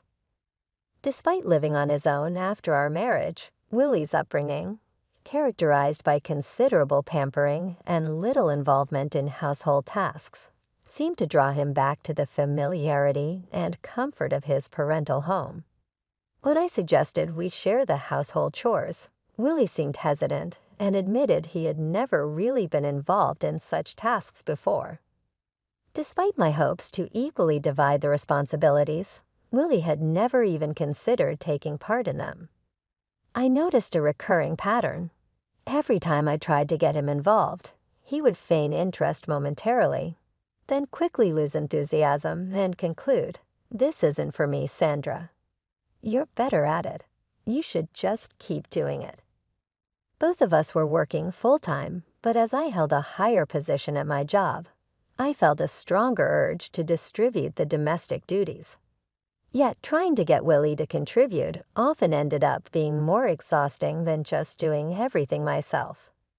Eventually, I found it simpler to manage all the tasks on my own. The dynamic in our home began to change when I switched to working remotely. Willie, initially surprised to see me at home every day, seemed to adjust to the new arrangement, or so I believed. Over time, however, it became clear that he hadn't fully understood what my working from home entailed. A few years into my remote work, Willie's parents made a sudden visit to our apartment, expressing their desire to live closer to him. Witnessing their emotional reunion made me feel isolated and confused. Eventually, respecting Will's desire to be closer to his parents, we decided to move into their house. Throughout our relationship, Willie consistently chose locations near his parents, whether it was for renting an apartment or selecting a job for me. Since I was working remotely, the location had become irrelevant. But Willie's decisions often meant we had to uproot ourselves and even quit our jobs. Upon moving into his parents' home, Willie's mother warmly expressed her gratitude, saying, "Thank you for taking care of Willie all this time.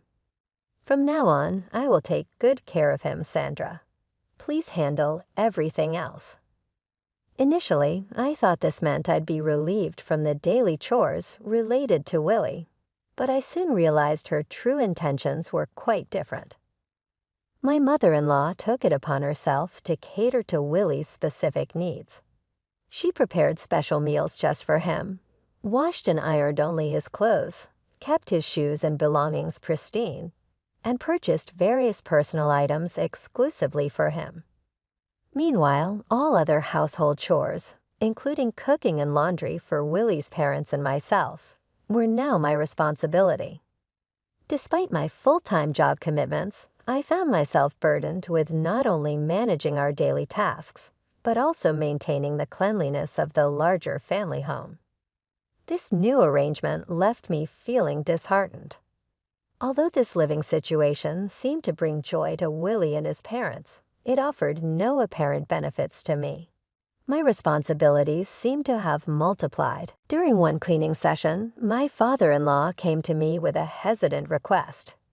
He looked apologetic as he said, "Sandra, I have a favor to ask. Could you contribute some money?" Confused, I asked him to explain further. He shared his difficulty in asking Willie to contribute financially, adding, "Willie has worked hard, and it feels challenging to ask him for financial contributions."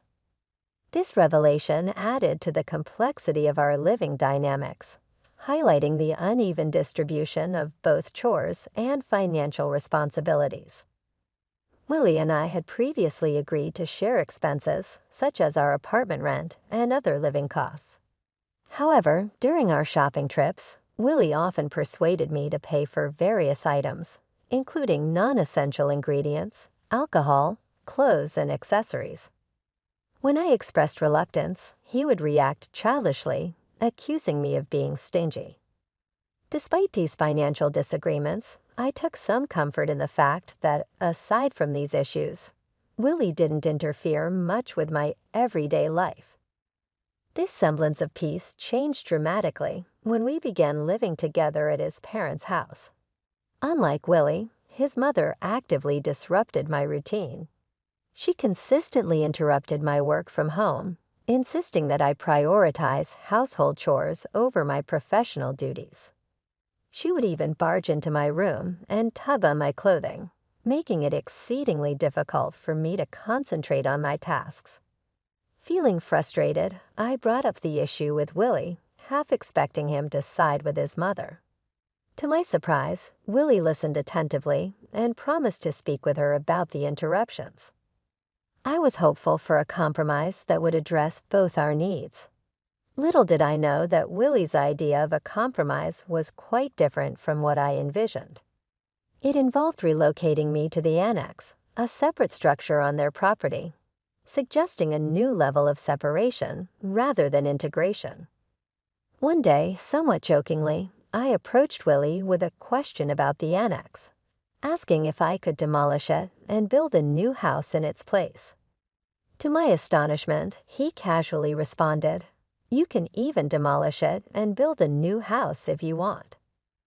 This casual remark opened up unexpected possibilities for our living arrangement, suggesting a level of autonomy I hadn't anticipated. Taking Will's words to heart, I promptly began remodeling the annex to suit my tastes. As I cleaned, renovated, and changed the wallpapers, I noticed that Willie never once appeared to check on the progress. As I transformed the space, it became clear that Willie had no intention of living in the remodeled annex with me. This realization struck me hard. Within the family living trio, I was the outsider. There were times when I found myself alone at home when they would go out to a barbecue restaurant, or during times I had to work late and missed communal meals. These outings, often orchestrated by Willie's mother, seemed deliberately planned. It appeared she might have been pushing for my exclusion, perhaps hoping I would leave her son. Despite these dynamics, Willie had given me complete freedom with the annex, and I seized this opportunity to make the space truly my own. I threw myself into DIY projects, installing new shelves, and personalizing every corner. Interestingly, after I moved out, neither Willie nor his parents ever visited the annex. They must have been aware of the renovations, yet they showed no interest in my activities, reinforcing the feeling that I was no longer considered part of the family. Living away from the main house, especially without the constant presence of Willie's mother, I began to relish my newfound independence. It felt almost like living alone, which was surprisingly liberating. I found solace in the fact that residing in the annex kept her from interfering with my work. During the renovation, I even installed new locks and enhanced the security further, marking the annex as my sanctuary away from the family dynamics. I made sure that no one, not even Willie or his parents, could enter the annex without my permission. This new level of privacy made me reconsider whether this separation might be a blessing in disguise. However, it seemed my mother-in-law had already sensed my growing detachment and was not about to let me find peace easily. No longer able to endure her behavior, I found myself at a crossroads, contemplating my next steps. As I settled into the renovated annex, my mother-in-law's desperation to drive me away became increasingly evident. Her subtle harassment began with minor annoyances, like leaving trash in front of my cabin on garbage day, rather than at the collection site. Sometimes she would host barbecues in the garden, deliberately omitting me from the guest list while ensuring the tantalizing smell of grilled meat wafted my way. Despite these efforts, I couldn't help but smile at the futility of her attempts to push me out. Then one day, she summoned me to the main house under the pretense of offering leftover meat and potatoes. Sensing there was more to her invitation, I went along. Upon my arrival, I found her alone in the living room. With a dramatic flourish, she placed a single piece of paper on the table, a divorce paper. It was evident that her real motive was to force this document upon me, knowing that if she instructed Willie to proceed with it, he would comply without question. All that was left was for me to agree, and Willie and I could be officially divorced by simply submitting the paper to the city court. With a smug expression, his mother declared, "Isn't it about time you gave up? There's no reason for you and Willie to stay married anymore. Get out, you freeloading unemployed woman." I was taken aback by her audacity, but her certainty only fueled my resolve. Excited by the prospect of freedom, I eagerly grabbed the divorce paper, exclaiming, "I'm going to the city court right now." "Thank you so much." My mother-in-law, who had likely expected me to resist the divorce, was left dumbfounded by my unexpected enthusiasm. After submitting the divorce papers at the city court, I wasted no time packing my belongings. Feeling it was necessary to inform Willie's mother about the finalized divorce, I headed to the main house. There, I informed her that the process had been successful. Regarding the cabin I had renovated, I told her I would leave it as it was, and she was free to demolish it or use it as she pleased. My positive attitude about leaving seemed to surprise even my mother-in-law, who, despite seeming happy about my departure, wished me luck on the day I left. Willie and his father, seemingly realizing I was truly leaving, expressed their concern. "Are you going? What will we do without Sandra?" they asked. I smiled and thanked them for letting me use the cabin. I explained that since there was no point in staying married anymore, and now that we were divorced, it was time for me to move on. As I organized my belongings, I completed my move to a luxury apartment, a change I had been planning for some time. Not long after settling into my new apartment, my mother-in-law called me. Her tone was awkward as she started, "Sandra." Cheerfully answering my mother-in-law's call, I opened with a light-hearted inquiry, "What's up?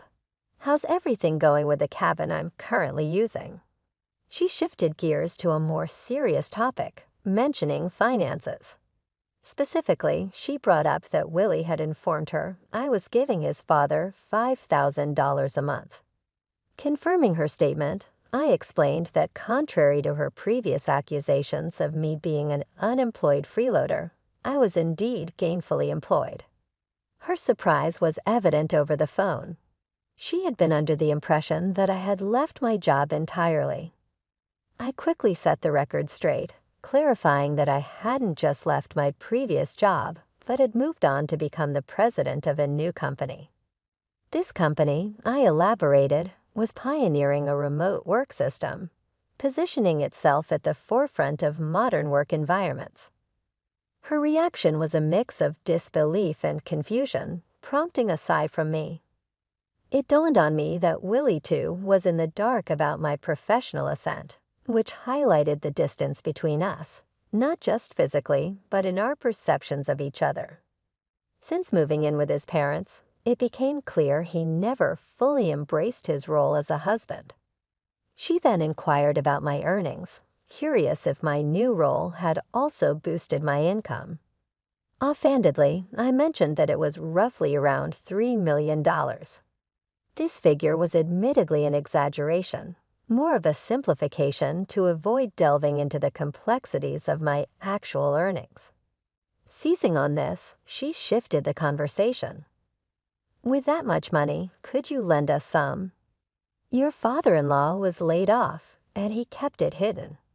We've been managing somehow with the $5,000 you've been giving us, and neither Willie nor I were aware of his job loss. This revelation brought clarity to a previous conversation I had with my father-in-law, where he mentioned how pitiful it felt to ask his son for money. I now understood that his earlier words were a facade, likely a strategic move to elicit financial support from me, banking on the assumption that my superior professional position implied substantial wealth. This maneuver, while cunning, painted a clearer picture of the financial dynamics within Willie's family and their expectations of me. At our former company, they subtly maneuvered to extract $5,000 a month from me under the guise of shared expenses. In hindsight, I didn't mind too much at the time because it allowed me to live peacefully in the quiet cabin. But now, being divorced from Willie, I saw no ties that bound me to his family anymore. When I mentioned this disconnect, my mother-in-law urgently pleaded, "That's not true. To me and Willie, you're still family. Please come back to us." I immediately declined, fully aware of the potential to be exploited once more. Re-entering a relationship with Willie offered no benefits. We were now strangers, and it was uncomfortable for them to still claim me as family, especially since they were the ones who pushed me out originally. I'm really enjoying my life on my own now. It feels much the same as when I was married, mostly living alone. The difference is that back then, I didn't spend money on myself, and $5,000 was siphoned from me every month. I much prefer my current life. With a firm goodbye, I ended the call without hesitation, puzzled as to why they thought I would ever return. For my mother-in-law, it must have been a last-ditch effort. In reality, Willie's salary wasn't impressive, and he had a consistent habit of avoiding responsibilities, often saying, "I can't do it," and passing tasks on to others. This trait, prevalent in both our personal and professional lives, rendered him unreliable, and he remained a regular employee without any salary advancements. Furthermore, with his father laid off and his mother a housewife, they struggled to maintain their large house and eventually had to sell it. Now all three of them are living in the cabin I renovated. While it's just right for one person, it must be quite cramped and uncomfortable for three. Since then, I haven't given them much thought and continue to live my life peacefully, savoring the solitude and freedom that come with my new independence.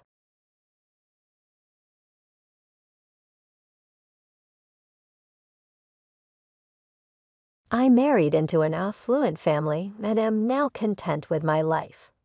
Mason's strong voice broke through my composure as he made fun of my obviously modest existence while we sat in the hotel lobby. He made fun of me by bragging about his new bride, who happens to be the president of Goldsmith Enterprises' daughter. The air filled with Mason's proud chuckle, but my attention was drawn to Goldsmith Enterprises' comment. I knew that name but couldn't quite place it at first. Then it clicked. Mason continued to gloat, unaware of the humor I found in his boasting.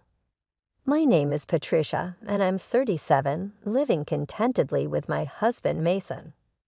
I work in my family's real estate business, handling mostly administrative duties while my father, the president, oversees major strategies. As an only child, I'm expected to one day lead the company. Despite the looming responsibility, I maintain a careful balance between my personal and professional life, especially around Mason. He completed high school and works for a moving company, a demanding job that I respect.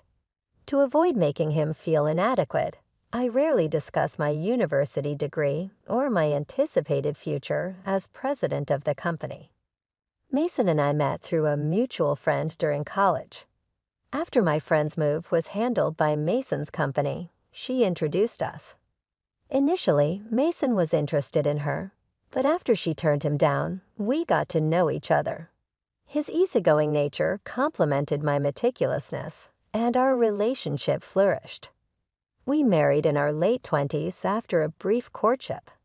Our marriage has been smooth, bolstered by the warm acceptance of Mason's parents, a refreshing contrast to the typical in-law challenges some of my friends face. Despite Mason's demanding job often keeping him out until late and physically exhausting him, he remained committed to our marriage. Even on his toughest days, he'd express gratitude as I waited up to share dinner with him. I felt fortunate to have such a devoted husband. But after a year of marriage, our peaceful life began to show signs of strain. One night, as we settled into bed, Mason unexpectedly brought up the topic of having children.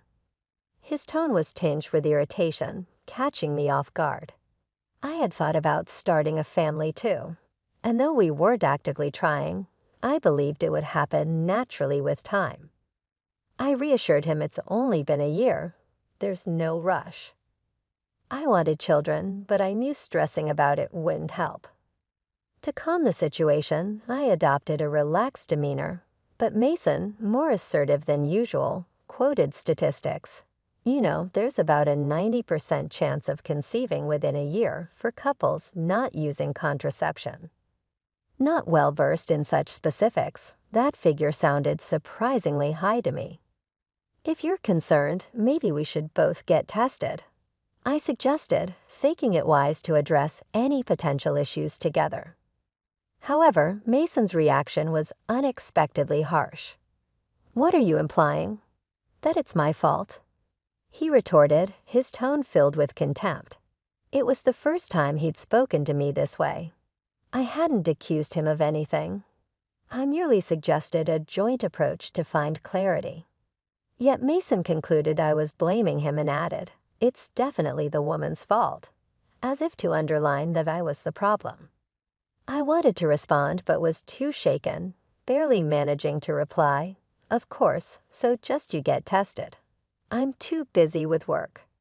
I have a job too, you know. You're just coasting along in your dad's company," he snapped, his words stinging. I never just coasted, although my role involved many administrative tasks. I was actively learning management skills from my father in preparation to lead the company someday. That night, any attempt at discussion was met with curt replies, and we fell asleep with our backs turned in silence, a heavy air hanging between us. From then on, Mason's attitude toward me shifted drastically. Returning home late one evening, after a discussion about the future with my father, I found Mason irate over dinner. "I'm sorry, I just got home 15 minutes ago." "I'll start cooking now. Just wait a little, please," I hurriedly explained, but Mason dismissed it. That's typical of a small company's boss's daughter. He didn't realize the scale of my father's business, a significant real estate company with hundreds of employees. His assumptions and the increasing bitterness made navigating our daily lives more challenging, casting a shadow over what had once been a loving and supportive relationship. Arguing seemed pointless as I hurried to the kitchen, promising Mason I'd cook immediately. "Have a drink and relax while you wait." I suggested, knowing how alcohol seemed to soothe him. It saddened me that our relationship had come to rely on his evening drinks to avoid tension. I despise being scolded, but if it helped keep peace, even temporarily, I reluctantly saw it as a necessary evil. The next day, Mason's cold demeanor lingered as he left for work, his parting words sharp. "Make sure dinner's ready when I get home." I exhaled deeply, my mind on the day ahead. I had scheduled a day off to visit the gynecologist for fertility testing, something Mason had insisted on, though he refused to participate himself. It was frustrating to go through this alone, but complaining wouldn't help. If the problem lay with me, I wanted to start treatment immediately. Understanding that fertility could decline with age, I was eager to address any issues soon. The clinic was crowded, and I waited an hour before my examination. After a series of tests, the doctor informed me that the results would be available at my next appointment. The possibility that I might be the one with fertility issues was daunting, but I was ready to take whatever steps were necessary. When Mason returned home that evening, I told him I went for the fertility test today. His response was, "Figures. If the problem's with you, it's good you're getting tested. Let me know the results." His assumption that I was to blame for our difficulties in conceiving was hurtful. 6 years passed, and I turned 37. Our attempts to have a child continued without success, and it seemed Mason had resigned himself to not becoming a father. His late nights became more frequent, and sometimes he didn't come home at all. When he did, he'd say he was out drinking and singing karaoke until dawn. His behavior reminded me more of a carefree college student than a committed husband, which was incredibly frustrating. My work had become more demanding, and the dream of starting a family had to be sidelined. But Mason's recent actions were becoming intolerable. His disregard for our life together was painfully obvious. One day, after Mason left the house on his day off, I noticed he had forgotten his smartphone in the living room. I picked it up intending to place it in his room, but it rang just then. The caller ID displayed a name, Diana. Assuming she was a colleague, I answered to let her know Mason had left his phone at home. "Hey Mason, you're late. I've been waiting for 50 minutes. Hurry up or we'll miss the park opening."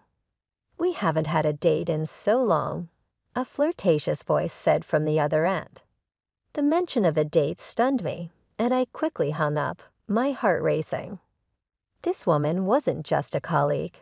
She was someone Mason was seeing romantically. Holding his phone, proof of his infidelity, clenched in my hand, I felt a mix of shock and anger. While I struggled with potential infertility, Mason had been carelessly engaging in an affair. His recent distance suddenly made sense, and I stood there trembling with indescribable anger at the betrayal. Realizing that Mason no longer needed me in his life was a devastating blow, but discovering his betrayal made the situation even more unbearable. Determined to confront the issue head-on, I began gathering evidence of his infidelity. Unlocking his smartphone using his birth date was effortless.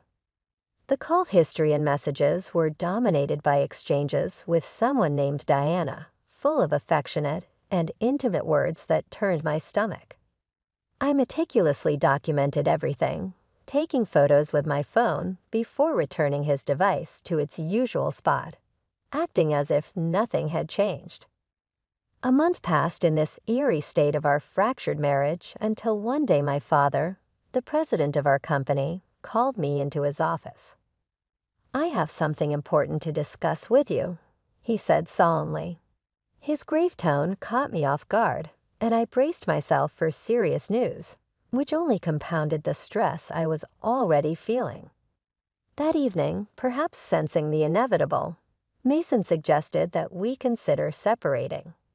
I was already contemplating how to address the divorce given his infidelity, so his initiation was unexpectedly convenient. "Yes, let's divorce," I agreed quickly. Mason seemed taken aback by my readiness, possibly hopeful about his future with Diana. Despite the sting of seeing his relief, I signed the divorce papers he presented. "I can file these tomorrow." "I'll be leaving this house," he said nonchalantly. "Are you sure about the mortgage?" I asked casually, suspecting that he hadn't fully considered his financial situation without me. His job was demanding but not lucrative, and I doubted his ability to manage the mortgage payments on his own. Nevertheless, he was confident, or perhaps just naive. Given his betrayal, I felt no obligation to ease his transition. I moved back to my parents' house a few days later. They were initially worried about my well-being, but became furious when I explained Mason's infidelity. They supported my decision to leave him, reassuring me repeatedly that parting ways was the best course of action. Throwing myself into work, I tried to move past the emotional turmoil of my failed marriage. A year flew by in a blur of commitments and projects. One evening, seeing how stressed and tired I had become, my father suggested, "Why don't you take a trip? It's going to get busy starting next month." Grateful for the suggestion and feeling mentally exhausted, I decided to take a solo trip to the Northeast, craving a change of scenery and some peace. The air in the Northeast was crisp and refreshing, seeming to cleanse my weary soul. I interacted with locals who were incredibly kind and helpful, gradually mending my spirit. I booked a stay in Los Angeles at a renowned hotel, deciding to indulge in the best experience possible. After checking in, I relaxed in the lobby with a welcome drink, the fatigue from my journey melting away. I felt so at peace that I half-joked about moving to Los Angeles. Just then, a familiar voice pierced through the calm. Hey, what are you doing here?" I turned, startled, to find Mason entering the lobby with 2 large suitcases. The unexpected encounter with my ex-husband was the last thing I anticipated on this healing journey. Surrounded by the elegant charm of the Los Angeles hotel lobby, I felt a sudden jolt of reality as I spotted Mason entering with a young woman on his arm. She looked to be in her early 20s, with flawless skin, bold makeup, and striking red nails that contrasted sharply against the northeastern weather. Her attire was bold too, a short skirt despite the cold. My eyes locked onto them in disbelief. "Why are you here, and who is she?" I couldn't help but blurt out, my curiosity getting the better of me despite my doubts about wanting the answers. "Oh, let me introduce you," Mason said with a hint of excitement I hadn't seen in a long time. "This is Diana, my new wife. We're on our honeymoon, and guess what? She's the daughter of a wealthy businessman." The name Diana hit me like a wave. She was the same Diana from the phone call months ago. I felt a surge of discomfort at his obvious pride in marrying someone so much younger and wealthily connected. "You're here alone?" "That's sad," Mason sneered, his voice dripping with disdain. Beside him, Diana eyed me with a smirk.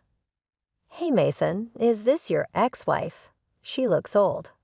"Hurry up with the check-in," she said, her tone sharp and irritated. I managed to keep my composure as Mason nonchalantly draped an arm around her, boasting, "Yeah, I'm set for life now, marrying into money. You keep struggling in your modest life." Mason's high-pitched laugh cut through the serene atmosphere of the lobby, a stark contrast to the tranquility I had been enjoying. He continued to flaunt his new life. "Yeah, Diana is Goldsmith's daughter. You know Goldsmith Enterprises," he added, seeming overly proud. The mention of Goldsmith Enterprises rang a bell. I recalled it just as Mason's face lit up with childlike glee. "Impressive, huh? Her family's loaded. They even paid off our house mortgage quickly. Thanks for making the divorce easy, Patricia," he said sarcastically. "Yeah, I know them. They're in that big building downtown, right?" "I've been there," I replied calmly, barely fazed by his remarks. Mason looked surprised. "Oh, you've been there? Well, her family owns a huge company, so breaking up with you was the right choice." He smirked maliciously. I nodded, still calm. "That building? It's part of our real estate holdings," I mentioned casually, as if recalling a minor detail. "What do you mean, our real estate?" Mason and Diana chimed in together, both perplexed. "That building is rented by my father for his most prestigious office. I'm not sure if your company is involved in real estate, but it's certainly not a shabby building," I explained with a serene tone. Their skepticism was palpable. I paused, knowing there was no turning back. "Yes, I know how grand it is. I was there when my father purchased that building for about $500 million. Recently, he was complaining about a tenant not paying their rent. Turns out it was your company. In fact, my father is a real estate magnate with assets worth $5 billion, and that building is one of them. Goldsmith Enterprises has been the tenant for the past few months, and they haven't paid their rent," I revealed, watching their reactions closely. Diana burst out laughing, disbelief written all over her face. "That can't be true." "Our company's doing great," she claimed, still laughing. But the shock in her eyes told a different story. Despite the shock of seeing Mason with his new wife, I was determined not to be drawn into their drama. Yet Diana's loud claims that their company could surely pay the rent echoed around us, hinting at denial or deceit. Her tone was dismissive, suggesting I was lying just to create discord between her and Mason. Realizing a simple conversation wouldn't suffice, I pulled out my smartphone right there in the hotel lobby. "I'm here with the daughter of Goldsmith Enterprises," I told my dad over the phone. "Can you send me a photo of the rent reminder notice?" Within moments, my father sent a clear image of the notice addressed to Goldsmith Enterprises, showing 4 months of unpaid rent. I showed the image to Mason and Diana, doubting they could dismiss it as fake given the immediate proof. "See if you don't pay soon, we might have to consider legal action." "What are you going to do?" I asked calmly. Diana's confidence wavered as she mumbled, "Come to think of it, Dad has been stressed lately, talking about slow sales and firing a lot of employees." Mason, however, seemed to spiral into denial, accusing me of fabricating the story to split them up. "You're just trying to trick us and tear us apart, aren't you? You're still that kind of person, trying to get back at me for remarrying. Your tactics are dirty," he shouted, causing me to step back, shocked by his loud, accusing voice. His words brought back painful memories of our marriage, of all the harsh things he had said when things got tough between us. But now, standing here, I was no longer the person who took his words silently. "What are you even saying, Mason? Do you really think I still have feelings for you? How foolish. I've long been over a man like you. In fact, I feel sorry for Diana getting caught up with someone like you," I said, my voice steady but firm. "Did you marry her just for her money? You had shallow reasons for marrying me too, like wanting to get married quickly and wanting kids. And who was it that left me when he found out we couldn't have kids? Who called me useless for being infertile? You're to blame for all of it. Yet you think I still have feelings for you. You must be out of your mind." Mason's face turned red with anger. "You're just an arrogant old hag. You probably can't even get married or have kids anymore. Diana and I are planning to have fun making a baby after this trip," he retorted, his voice thick with desperation. It was then I decided to reveal the truth to finally put an end to his assumptions. "Oh, I didn't mention it, but I'm 5 months pregnant. I'm in the stable phase of my pregnancy, so my dad suggested I take this trip to relax," I revealed calmly. "That's right. After our divorce, I found someone who truly supports me, my boss at work, who happens to be a subordinate of my father.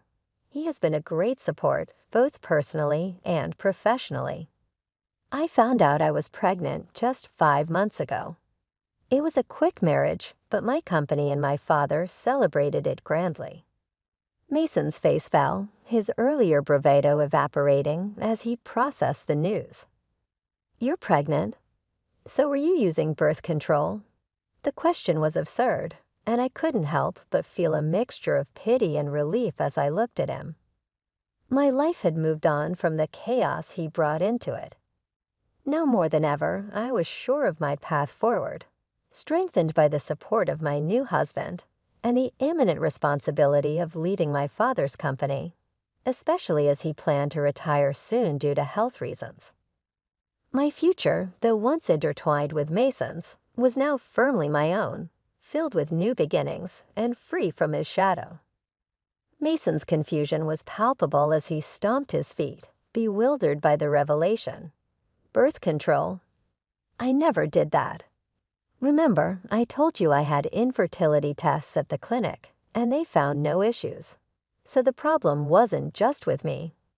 I said, my words blunt and to the point. His face contorted with realization. "Does that mean, Diana, and I can't have kids? Why did I divorce you to marry Diana?" He muttered to himself, his shoulders slumping in defeat. "What do you mean, why?" "You felt betrayed knowing he was infertile," Diana snapped back, her anger flaring at Mason's self-centered logic.